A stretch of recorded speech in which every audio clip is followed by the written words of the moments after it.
Hello बच्चों, आज हम 10th मैथ का चैप्टर 4 पढ़ेंगे क्वाड्रेटिक इक्वेशंस, द्विघात समीकरण।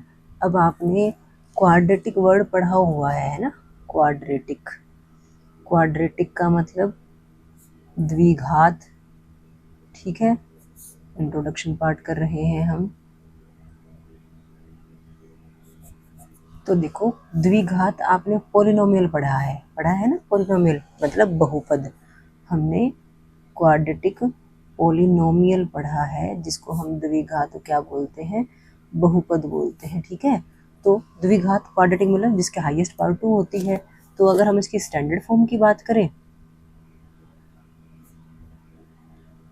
क्या होती है, ax² plus bx plus c। ठीक है, ये क्या है, पॉलिनोमियल है, बहुपद है। ठीक है, लेकिन अगर मैं इसी को इक्वल टू 0 कर दूं बेटा, इक्वेट कर दूं, क्या कर दिया, इक्वेट कर दिया है, तो ये क्वाड्रेटिक। ठीक है, ये भी क्या है, क्वाड्रेटिक है। अब ये पॉलिनोमियल नहीं रहा, ये बन गई आपकी इक्वेशन। ठीक है, जिसको हम बोलते हैं द्विघात समीकरण। समीकरण मतलब समानता से बना ना, इज इक्वल टू में, इक्वेशन मतलब इक्वल से बना। ठीक है, बस इतना सा ही फर्क होता है पॉलिनोमियल में और इक्वेशन में, कि भाई पॉलिनोमियल के इक्वल टू में कुछ नहीं होता, इक्वेशन के इक्वल में कुछ होता है। ठीक है, कोई जीरो लिख दे सकते हो आप। ये होती है हमारे पास किसी भी क्वाड्रेटिक इक्वेशन की स्टैंडर्ड फॉर्म। ठीक है बेटा, स्टैंडर्ड फॉर्म का क्या मतलब है, स्टैंडर्ड फॉर्म का मतलब है जो ये पावर्स हैं आपकी, यहाँ पे जीरो लगा, ये डिक्रीजिंग ऑर्डर में होती है। ठीक है, कि पहले सबसे बड़ी पावर 2, फिर उससे कम 1, फिर 0। इस ढंग से हम घटते क्रम में डिक्रीजिंग ऑर्डर में पावर्स को लिखते हैं, तो हम उसको स्टैंडर्ड फॉर्म बोलते हैं। ठीक है, अब हमने इस चैप्टर में करना क्या है, हम इस चैप्टर में जो करेंगे ना, वो बहुत सारा काम हम ना सेकंड चैप्टर में भी करके आए हैं, पॉलिनोमियल वाले चैप्टर में। ठीक है, वहाँ पे आप क्या निकाल के आए हो, इनके जीरोस निकाल के आए थे, शून्यक निकाल के आए थे ना। तो वो कैसे निकालते थे आप, अगर आप इसको हम बोलते हैं सॉल्यूशन, मतलब वहाँ पे तो हम, इसमें तो होते थे शून्यक, जिनको हमने क्या कहा था, जीरोस कहा था। ठीक है, यहाँ पे हम निकालेंगे रूट्स। ठीक है, जिनको हम हिंदी में बोलते हैं मूल। ठीक है, अब वो कैसे निकाले जाते हैं, तरीका सेम वही रहेगा। ठीक है, कि हम क्या करते हैं, फर्स्ट स्टेप में फर्स्ट एंड लास्ट को मल्टीप्लाई करते हैं, ए और सी को मल्टीप्लाई करते हैं। देखो, दो तरीके हैं अब यहाँ पे रूट्स निकालने के। हमारे पास दो मेथड्स हैं, वो कौन कौन से हैं, एक तो है हमारा splitting middle term, splitting middle term, और एक है हमारा डी वाला तरीका, सिंपल मैं डी ही लिख देती हूँ यहाँ पे। ठीक है, स्प्लिटिंग मिडल टर्म आप करके आए हो, क्या होता था उसमें कि ए को और सी को मल्टीप्लाई करो। ठीक है, उसके बाद ए सी को क्या करो, फैक्टराइज कर लो, मतलब इसके गुणनखंड कर लो। गुणनखंड ऐसे जिनको जोड़े या घटाएं तो क्या आ जाए, बी आ जाए। किया था ना यही काम हमने सेकंड चैप्टर में, याद है ना, नहीं तो आप सेकंड चैप्टर को जाकर देख भी सकते हो, वहाँ भी हमने बहुत अच्छे से किया हुआ है और इस चैप्टर में मैं आपको उतना ही अच्छे से करवाऊंगी, तो टेंशन लेने की जरूरत नहीं है बिल्कुल भी। तो ऐसे दो नंबर्स ए और सी को मल्टीप्लाई करने के बाद जो नंबर आता है, उसके ऐसे दो फैक्टर्स जिनको ऐड या सब्ट्रैक्ट करें तो मिडिल टर्म, बीच वाले टर्म आ जाए। ठीक है, बस बी की जगह वो वैल्यू लिख दोगे और हम सिंपल यहाँ पे फैक्टराइज कर लेंगे, फिर हम रूट्स निकाल देते हैं। ठीक है, तो हमारे पास रूट्स कुछ ऐसे आ जाते हैं, x प्लस ए इंटू एक्स प्लस बी की फॉर्म में फैक्टर्स आ जाते हैं। ठीक है, जो कि इक्वल टू क्या होगा, 0, क्योंकि इक्वल टू 0 तो था ही, जीरोस निकालते थे तब भी 0 के इक्वल रखते थे हम। तो अब यहाँ पे क्या कहते हैं, देखो क्वाड्रेटिक इक्वेशन है तो फैक्टर्स भी दो बन रहे हैं, रूट्स भी दो बनेंगे। दो वैल्यूज हैं हमारे पास, दो पोलिनोमियल लगा लो आप, दो की मल्टीप्लिकेशन 0 है, तो हम कहते हैं या either x plus a is equal to 0 या x plus b is equal to 0। यहाँ से x की वैल्यू माइनस ए आ जाती है और यहाँ से x की वैल्यू माइनस बी आ जाती है। ये आप सेकंड चैप्टर में बहुत अच्छे से करके आए हो, इसमें मेरे को ज़्यादा समझाने की जरूरत नहीं है। मेन है आपका d। अब ये d कैसे निकाला जाता है, d होता है हमारे पास b² माइनस 4ac। b है आपके पास, a है आपके पास, c है आपके पास, तो आप b² माइनस 4ac करके d की वैल्यू निकाल लेते हो। ठीक है, अब अगर d की वैल्यू 0 से बड़ी या 0 के इक्वल है, तो जो आपके रूट्स होंगे ना बेटा, वो रियल होंगे। क्या होंगे, रूट्स रियल होंगे। अब इस रियल वाले के भी दो केस बन जाते हैं, कि ग्रेटर देन पे क्या होगा और लेस देन पे क्या होगा। अगर डी क्या है ग्रेटर देन 0 है या डी क्या है इक्वल टू 0 है। अब ग्रेटर देन 0 पे क्या केस होता है, ग्रेटर देन 0 पे है आपके पास कि रूट्स जो होते हैं वो रियल तो होंगे ही होंगे, रियल के साथ साथ वो डिस्टिंक्ट भी होंगे, मीन्स अलग अलग होंगे। और यहाँ पे क्या होता है, रूट्स इक्वल होते हैं, मतलब समान होते हैं। यहाँ पे हम क्या कहेंगे, अलग रूट्स मतलब असमान, और इक्वल का मतलब क्या होता है, समान, बराबर। कि दो रूट्स निकालोगे ना, दोनों की वैल्यू सेम आएगी, अगर एक की ए आ रही तो दूसरे की भी ए आएगी, ठीक है। और दूसरा केस क्या था, एक तो था हमारा ये केस कि डी की वैल्यू 0 से बड़ी या 0 के इक्वल, दूसरा केस होता है डी की वैल्यू 0 से छोटी। तो हम यहाँ पे कहते हैं नो रियल रूट्स, रूट्स जो है आपके रियल नहीं बनेंगे। रियल नहीं बनेंगे तो यहाँ से आप रूट्स निकालोगे भी नहीं, ठीक है। ये रूट्स आप निकालोगे 11th क्लास में, अगर आप 11th में मैथ पढ़ोगे तो। नहीं तो आपका 10th के अकॉर्डिंग सिर्फ इतना ही है कि आपने क्या देखना है, डी निकालोगे b² - 4ac करके। डी की वैल्यू अगर 0 से बड़ी आ रही है तो भी रूट्स निकाले जाएंगे, 0 के बराबर है तो भी रूट्स निकाले जाएंगे, ठीक है। बड़ी वाली वैल्यू पे रूट्स अलग अलग निकलेंगे, अगर डी इक्वल टू 0 है तो रूट्स एक जैसे होंगे, ठीक है। और अगर डी की वैल्यू 0 से छोटी है तो रूट्स निकलेंगे ही नहीं। अब देखो हमने कहा कि भाई यहाँ पे d greater than equal to 0 पे हमारे रूट्स निकलते हैं। अब उस केस में अगर निकलते हैं हमारे पास रूट्स, ठीक है, इफ रूट्स एग्जिस्ट, अगर रूट एग्जिस्ट करते हैं, अगर रूट निकलते हैं, तो वहाँ पे फॉर्मूला क्या होता है हमारे पास, x is equal to -b plus minus √d/2a। अब d जो है वो b² - 4ac है, जो b² - 4ac की वैल्यू निकाल के आए होगे वो यहाँ रख दोगे, ठीक है। इतना ही बताती हूँ आपको इंट्रोडक्शन पार्ट में। अब ये वाला काम कि रूट्स इक्वल होंगे तो कैसे निकालोगे, से डिफरेंट होंगे तो कैसे निकालोगे, वो हम जब एक्सरसाइज करेंगे ना तब आपको बताऊंगी, ठीक है। तो इसके इंट्रोडक्शन पार्ट में तो इतना ही। अब हम एक्सरसाइज 4.1 करते हैं बेटा। देखो भाई एक्सरसाइज 4.1 का फर्स्ट क्वेश्चन है, check whether the following are quadratic equation. सिर्फ आपको चेक करना है कि ये जो यहाँ पे फॉलोइंग इक्वेशन दे रखी है, समीकरण दे रखी है, क्या वो द्विघात समीकरण है, क्वाड्रेटिक इक्वेशन है। तो हमें खोल के ही करना पड़ेगा। वैसे तो देखो आप बिना खोले भी कर सकते हो। यहाँ पे a + b का स्क्वायर है, यहाँ से a² आएगा, मतलब x² आएगा ना, यहाँ कहीं है नहीं, x² कटेगा तो है नहीं। तो हम डायरेक्ट देख के बता सकते हैं कि x² पक्का आएगा, और x² किसी से कटेगा नहीं। कटने का मतलब माइनस होकर 0 आ जाए, ऐसा होगा नहीं। तो इसका मतलब ये पक्का क्वाड्रेटिक इक्वेशन तो है, ठीक है। लेकिन आप कैसे पता कर पाओगे, ऐसे डायरेक्ट तो नहीं बता पाओगे ना, स्टार्टिंग में थोड़ा प्रैक्टिस के बाद तो बता सकते हो आराम से। तो देखो यहाँ पे x + 1 का स्क्वायर है, तो फॉर्मूला लगा देते हैं a² + b² + 2ab, ठीक है। x का स्क्वायर + 1 का स्क्वायर 1 होता है, 2 × x × 1 2x is equal to, यहाँ ब्रैकेट खोलो, 2x - 6। अब 2x के पास जाएगा तो माइनस हो गया, ये बचा x², माइनस के 6 को यहाँ ले आते हैं, 1 + 6 इज इक्वल टू 0, ये आ गया x² + 7 इज इक्वल टू 0। अब बताओ ये क्वाड्रेटिक इक्वेशन है या नहीं है। कहीं कह दो कि मैम ये x² + bx + c नहीं है, x वाली टर्म हो या नहीं हो कोई फर्क नहीं पड़ता ना, हमें तो मैक्सिमम पावर 2 चाहिए है। अगर मैक्सिमम पावर 2 है, डिग्री 2 है इक्वेशन की, तो हम कहेंगे yes this is a quadratic equation, हाँ ये एक द्विघात समीकरण है। सेकंड पार्ट देखो क्या कहा गया है, x² - 2x is equal to -2 × 3 - x। यहाँ भी देखो, यहाँ तो x² आपको दिख ही रहा है, क्या यहाँ से कहीं से x² आएगा, क्या नहीं आएगा। तो x² तो जैसे 2x से 2x कट गया था, ऐसे x² तो किसी से कटेगा नहीं, नहीं कटेगा, तो इक्वेशन आपकी क्वाड्रेटिक इक्वेशन है। लेकिन आप कॉपी में कैसे करोगे, थोड़ा सॉल्व करके दिखाओगे।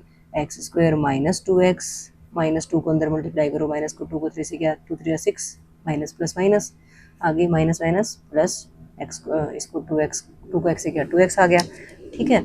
अब 2x को इस 2x के पास लाएंगे, अभी बिगड़ जाएगा क्या, नहीं ये माइनस है, ये इधर आके भी क्या हो जाएगा, माइनस हो जाएगा, -2x और -2x, 6 यहाँ आगे प्लस का 6x हो गया 0 इक्वल टू में। अब देखो माइनस माइनस प्लस, इनको ऐड करेंगे 4x आएगा, लेकिन साइन तो बड़े नंबर का, दोनों ही बड़े लगा लो, और प्लस का क्या है 6, आगे पावर 2, इसका मतलब ये भी क्या है, हमारी क्वाड्रेटिक इक्वेशन है, ठीक है बच्चों। थर्ड क्वेश्चन, थर्ड पार्ट देखो क्या दिया गया है, x - 2 × x + 1 = x - 1 x + 3। अब डायरेक्ट नहीं बता पाओगे, हालांकि देखो यहाँ x को x से किया x², यहाँ पे x को x से किया x², दोनों तरफ x² आ रहा है, जब इधर आएगा तो कट जाएंगे, एक्स स्क्वायर की टर्म नहीं रहेगी तो क्वाड्रेटिक इक्वेशन भी नहीं होगी। फिर बात वही, आगे कॉपी में नहीं कर सकते ना, पेपर में अगर एमसीक्यूज की फॉर्म में आता तो अलग बात है। पेपर में हालांकि आते भी नहीं है क्वेश्चन, फिर भी आपको करना तो पड़ेगा। एक्स को एक्स से किया तो एक्स स्क्वायर, एक्स को प्लस के 1 से किया तो प्लस का 1x, फिर -2 की बारी, -2 को एक्स से किया तो माइनस का 2x, माइनस के 2 को 1 से किया तो प्लस माइनस माइनस 2 1 जा 2। अब इनको कर लो, एक्स को एक्स से किया तो क्या आ गया एक्स स्क्वायर, एक्स को 3 से किया तो कितना आ गया 3x, -1 को एक्स से किया तो -1x, -1 को 3 से किया तो 3 1 जा 3 प्लस माइनस माइनस। ठीक है, अब आप देखो डायरेक्ट एक्स स्क्वायर से एक्स स्क्वायर काट सकते हो। जैसे ही ये सिंपल सी फॉर्म आ गई, आपको दिख रहा है एक्स स्क्वायर तो है ही नहीं, बचा ही नहीं ना, तो आपको लिख के थोड़ी दिखाना है कि भाई क्या बना क्या नहीं बना। आप यहाँ पे डायरेक्ट देखते कह दो कि नो ये क्वाड्रेटिक इक्वेशन है ही नहीं। पूरा क्यों करके दिखाएं, लंबी कैलकुलेशन क्यों करें, टाइम वेस्ट करने वाली बात होगी ना। तो इतना छोड़ दोगे तो कोई आपके नंबर नहीं काट सकता ना, टीचर को नोटबुक में भी गलत नहीं करना चाहिए आपका, क्योंकि एक्स स्क्वायर से एक्स स्क्वायर कट गया, एक्स वाली टर्म्स ही आ रही है सारी की सारी, तो हमारा हम कह देंगे कि क्वाड्रेटिक इक्वेशन नहीं है। फोर्थ पार्ट में देखो बेटा, एक्स -3 है, 2x+1 है is equal to x into x+5 है। ठीक है, करो मल्टीप्लाई, एक्स को 2x से करोगे तो कितना आ गया 2x स्क्वायर, फिर x को 1 से करोगे तो x आ गया, x का काम खत्म। फिर -3 को करोगे 2x से तो कितना आएगा -6x, -3 को x से करेंगे तो -3 इक्वल्स, देखो x को x से किया ये आ गया x स्क्वायर, और x को 5 से किया तो ये आ गया 5x। अब क्या 2x स्क्वायर से x स्क्वायर कट जाएगा क्या, नहीं, अगर ये यहाँ आएगा माइनस होगा, 2x स्क्वायर में से 1x स्क्वायर माइनस करोगे तो 1x स्क्वायर तो बचेगा ना, तो लिख दो भाई 2x स्क्वायर, ये लाइक टर्म्स हैं जुड़ घट सकती हैं, उल्टे निशान है घट जाएंगे, 6x - x 5x, निशान बड़ी संख्या का, माइनस का 3, माइनस का x स्क्वायर, और 5x भी यहाँ आगे क्या हो गया माइनस का, इज इक्वल टू कितना बचा 0। इतना देख के भी यस लिख सकते हो, लेकिन चलो कोई नहीं, 2x स्क्वायर और -x स्क्वायर को हमने क्या कर दिया x स्क्वायर, माइनस का 5 और माइनस का 5 है, एक जैसे निशाना संख्याएं जुड़ जाएंगी, 10x निशान दोनों ही बड़ी हैं, माइनस का 3 बराबर है क्या आ गया 0। जैसे ही एक्स स्क्वायर आया हमने कह दिया yes this is a quadratic equation, हाँ जी यह एक द्विघात समीकरण है। फिफ्थ पार्ट देखो क्या दिया गया है, 2x - 1 into x - 3 is equal to x+5 into x - 1।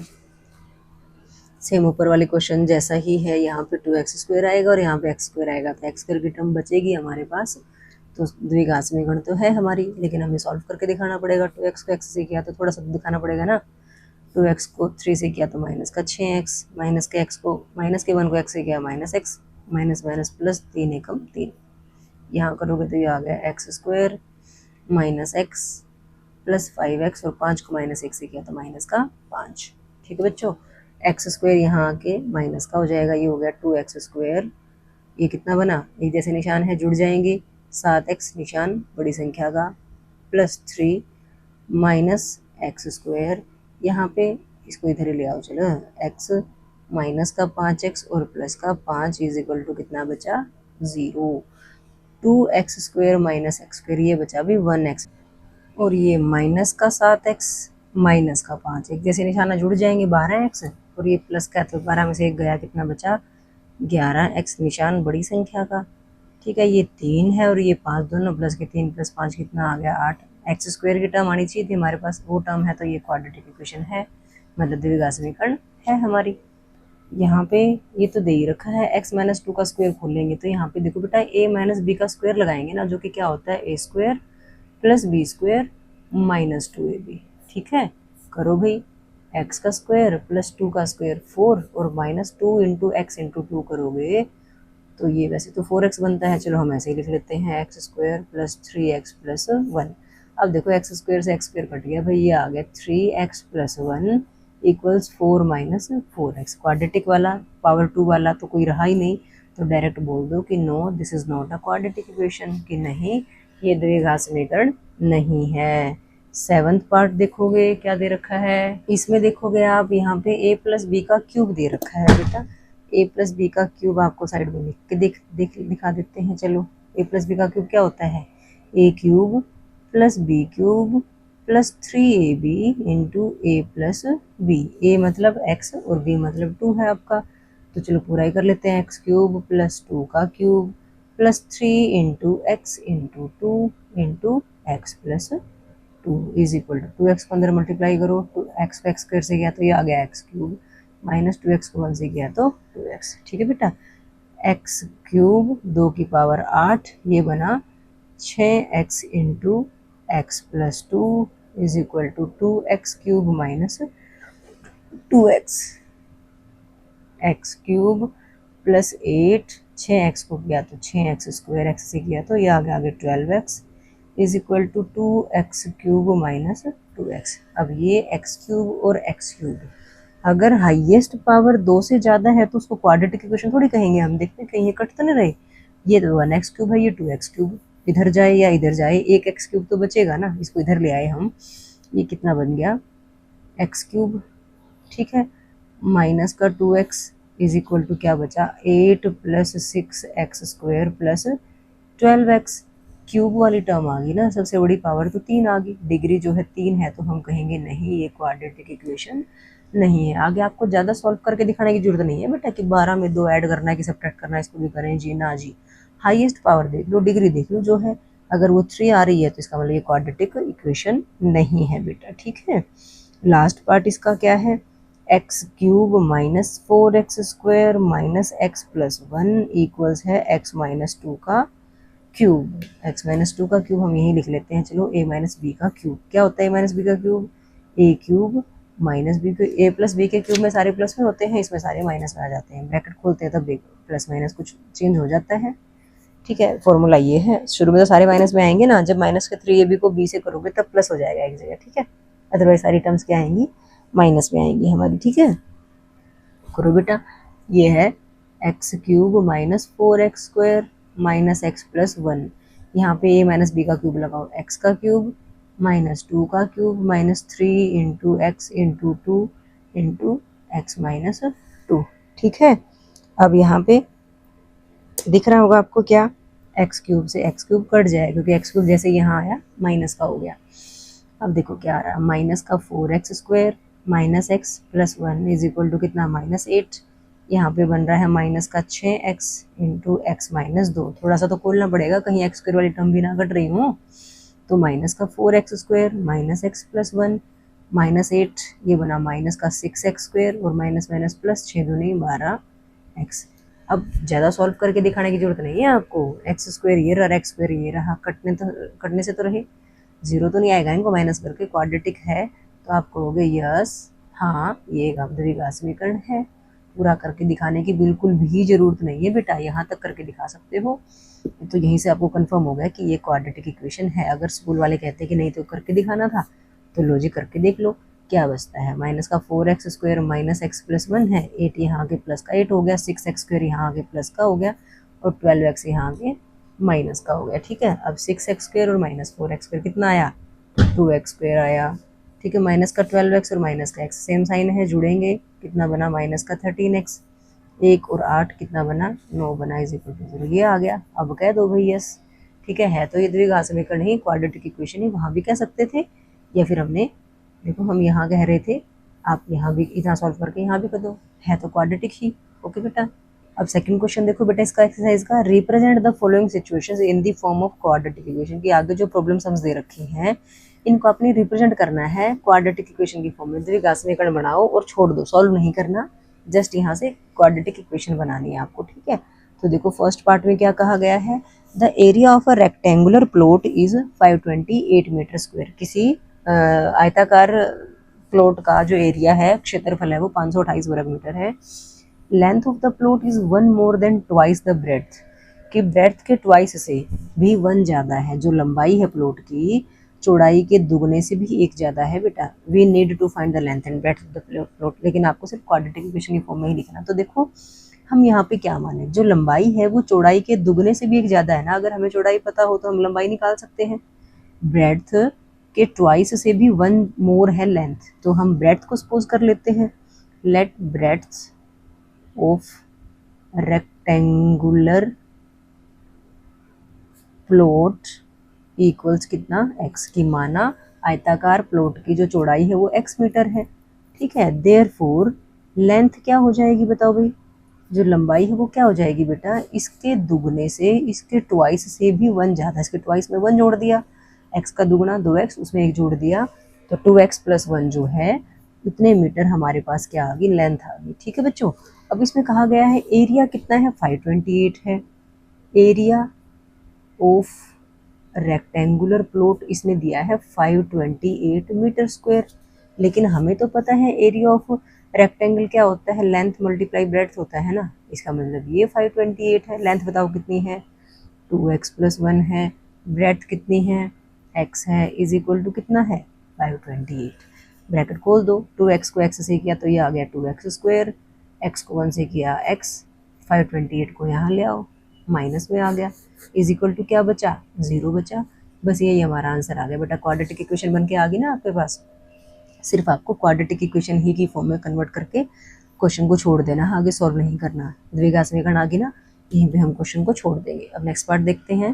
देखो बेटा, सेकंड पार्ट में क्या कहा गया है, product of 2 consecutive positive integers is 306, we need to find the integers. क्या कह रहा है, 2 कंसेक्यूटिव पॉजिटिव इंटीजर्स की प्रोडक्ट मल्टीप्लिकेशन जो है 306 है, आपको इंटीजर्स निकालने हैं। कंसेक्यूटिव का मतलब होता है क्रमागत, कि 2 पूर्णांक हैं क्रमागत। यहाँ पे लिख देती हूँ मैं हिंदी में, क्या बोलते हैं इनको, क्रमागत। ठीक है, इंटीजर्स मतलब होते हैं पूर्णांक, सारे माइनस वाले नंबर और प्लस वाले नंबर, -3 -2 -1 अप टू पॉजिटिव के इन्फिनिटी तक। ठीक है, तो आपको ऐसे 2 नंबर निकालने हैं जिनकी मल्टीप्लिकेशन 306 है। तो हम सॉल्यूशन कर लेते हैं, लेट कर लेते हैं, लेट 2 कंसेक्यूटिव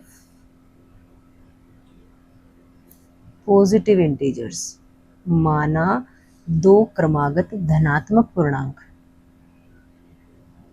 क्या लोगे, अगर पहला x लोगे तो दूसरा क्या होगा, x + 1 होगा ना, लगातार आते हैं जो, 2 के बाद 3 आता है, 10 के बाद 11 आता है, 12 के बाद 13 आता है। ठीक है, तो एक अगर तुमने x लिया, दूसरा क्या आ जाएगा, x + 1 आ जाएगा।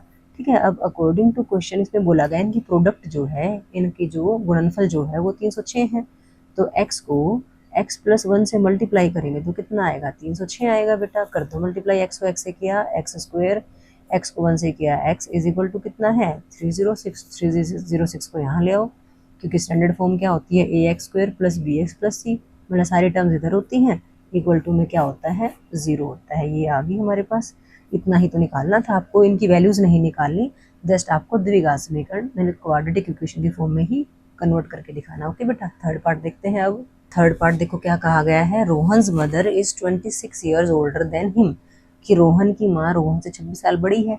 प्रोडक्ट ऑफ देयर एजेस, उनकी आयु का गुणनफल 3 ईयर्स फ्रॉम नाउ, आज से 3 साल बाद, विल बी 360, कि 3 साल बाद जो उनकी एज होगी ना, उनकी प्रोडक्ट 360 है भाई।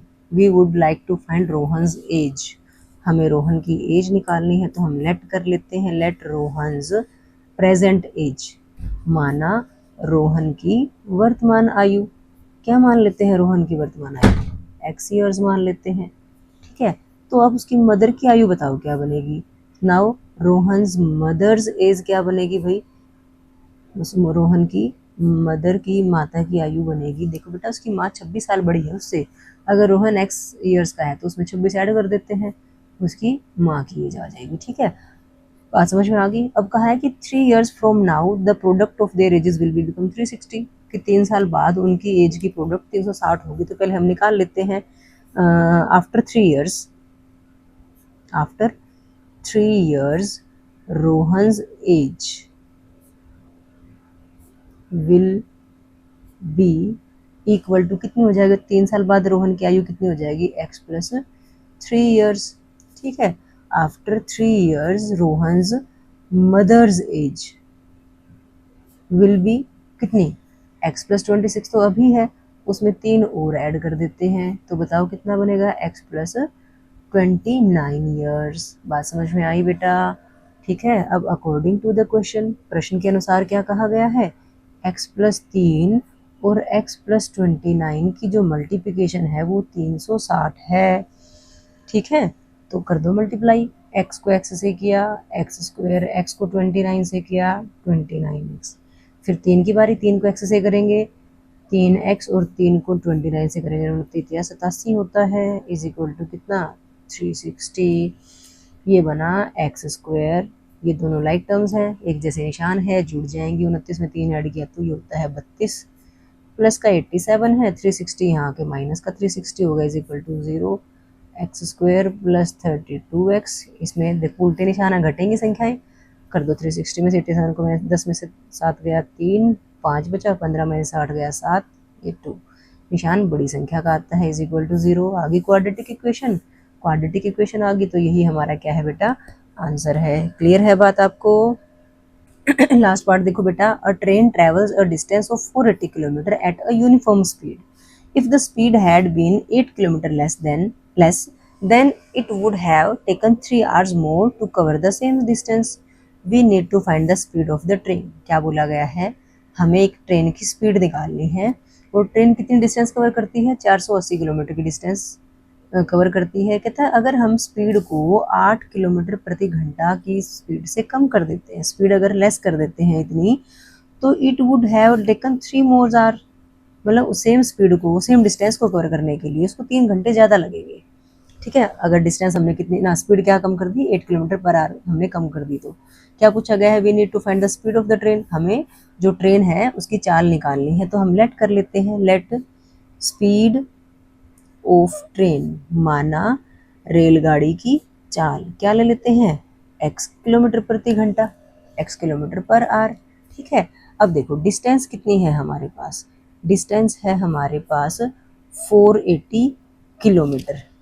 ठीक है, अब टाइम का फॉर्मूला क्या होता है भाई, टाइम का फॉर्मूला होता है distance by speed, distance by speed. Distance कितनी है 480, बाय स्पीड कितनी है x, तो ये हमारे पास इतने घंटे, मतलब ट्रेन अगर 480 किलोमीटर जा रही है, x किलोमीटर प्रति घंटा की स्पीड है, तो उसको कितना टाइम लगेगा अपनी जगह पे पहुंचने के लिए, 480 बाई x आवर्स। ठीक है, अब न्यू स्पीड की बात करते हैं हम, इसने क्या कहा, नई जो चाल है वो x में से 8 घटा देते हैं तो नई स्पीड बन जाती है।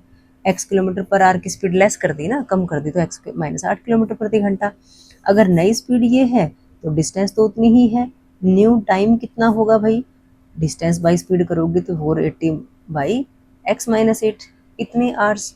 ठीक है, अब ये बताओ मुझे, कम स्पीड से जा रही थी, मान लिया यहाँ पे 6 घंटे लग रहे थे तो यहाँ पे 9 घंटे लग रहे हैं उसको, तो इस टाइम में से इस टाइम को घटाएंगे तो 3 आएगा। इसमें बोला था ना कि 3 घंटे ज़्यादा ले रही है, ये स्पीड कम कर दी तो टाइम ज़्यादा लगेगा ना। ठीक है, तो अकॉर्डिंग टू द क्वेश्चन हमारे पास क्या होगा, जो 480 बाई x माइनस 8 है उसमें से हम 480 बाई x माइनस करेंगे तो इज इक्वल टू कितना आएगा, 3 आएगा। समझ में आई बेटा बात, नई स्पीड, नया जो टाइम है वो ज़्यादा है, ज़्यादा वाले टाइम में से कम टाइम को माइनस करेंगे 3 घंटे आएंगे, क्योंकि कहा गया था अगर हम स्पीड कम कर देते हैं तो ट्रेन को सेम डिस्टेंस कवर करने में 3 घंटे ज़्यादा लगते हैं। ठीक है, अब ऐसी तो कोई क्वेश्चन हमारे पास होती नहीं, हमें इसको सॉल्व करना पड़ेगा। कैसे, हम एलसीएम ले लेते हैं, इसके पास x माइनस 8 और यहाँ x है तो x माइनस 8 इंटू एक्स आ जाएगा, x माइनस 8 है, हमें इतना चाहिए तो x से मल्टीप्लाई करना पड़ेगा, इसको भी x से कर दो तो ये आ गया 480 इंटू एक्स माइनस x तो है, इसकी जरूरत है तो इससे मल्टीप्लाई कर देते हैं, ऊपर वाले को भी नीचे वाले को भी, तो ये आ गया 480 into x minus 8 is equal to 3। ठीक है बेटा, अब खोल लो ऊपर, ये आ गया 480 माइनस 480x माइनस 480 को x से करोगे तो ये आ गया 480x minus minus plus 480 into 8 is equal to, जो नीचे था ना वो वहाँ जाके हम मल्टीप्लाई कर देते, क्रॉस मल्टीप्लिकेशन कर दी हमने, कोई दिक्कत तो नहीं बेटा, समझ में आ गई बात। ऊपर वाले की ब्रैकेट खोली और x माइनस 8 इंटू एक्स को हम इक्वल टू के धर लेंगे, 480x माइनस 480x, यहाँ पे मल्टीप्लाई करो, 8 8 जा 64, 8 4 जा 32 प्लस 6 38, यहाँ पे इनको मल्टीप्लाई कर लेते हैं, 3x इंटू एक्स माइनस 8, यही बना ना। अब ये बना 3x स्क्वायर माइनस 24x, इधर है 3840, तो जो स्क्वायर वाली टर्म होती है ना हम उसको पॉजिटिव ही रखते हैं, 3840 को यहाँ ले आएंगे तो देखो कितना बना, 3x स्क्वायर माइनस 24x, और ये 3840 यहाँ जाके क्या हो गया, माइनस, मतलब यहाँ जीरो छोड़ा ना, तो हम ऐसे तो नहीं लिखते ना इक्वेशन को, हम कैसे लिखते हैं, पहले हम ax square plus B X plus C की फॉर्म लिखते हैं, और ये जीरो कहाँ लिख देते हैं, इक्वल टू के इधर लिख देते हैं, तो ये हमारी क्वाड्रेटिक इक्वेशन आ गई। हमें सिर्फ क्वाड्रेटिक इक्वेशन ही निकालनी थी, इसको सॉल्व तो नहीं करना था ना, तो इट मीन्स यही हमारा आंसर आ गया। ठीक है बेटा, इसके साथ ही हमारी ये एक्सरसाइज कंप्लीट हो जाती है बेटा। अगर आपको ये वीडियो थोड़ी सी भी अच्छी लगी हो तो प्लीज़ मेरे चैनल को लाइक शेयर और सब्सक्राइब कीजिएगा। Thank you very much.